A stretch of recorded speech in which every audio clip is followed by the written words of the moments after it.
Our understanding that the press conference is about to get underway for those EMS workers who were stabbed or slashed. Two subjects were across the street from 3430. They approached and began to investigate the female subject's injuries. During the investigation, a male subject was there. He became agitated, upset with the assessment. They told him to step back, calm down. At that time, the male subject engaged a male EMT, stabbed and slashed him several times. He's been hospitalized. He is going to require surgery. The female EMT came to his aid. He then turned and stabbed and slashed her several times. She is going to require surgery. They're both hospitalized with very serious injuries. They self-conveyed, and the police are investigating the scene at this time. Without going, I know you've got a lot of HIPAA concerns, but as far as their conditions, I understand maybe some plastic surgery just to kind of help some of them to stop the bleeding and things like that? Yes, some very, very deep lacerations, and they're both going to require surgery and a very long recovery. Was a box cutter used?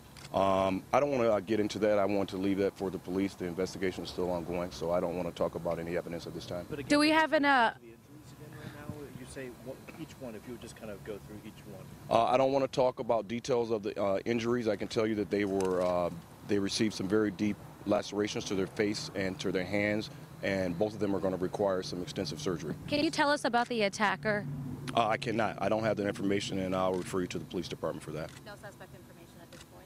I don't have any. What did you mean by agitated? If you could just describe the scene, just so people understand how this could all happen. Sure. So the male subject was upset at the assessment of the EMTs. So as they were treating her, I can't get inside of his head. I don't know what he was agitated about, but he was upset for some reason.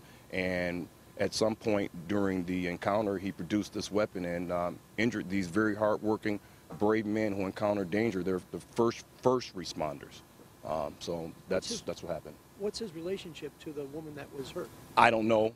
They were together on the sidewalk when EMS arrived. I don't know the relationship. And who called the EMS? I don't know. The call came in through 911. Her injuries again? What were those again?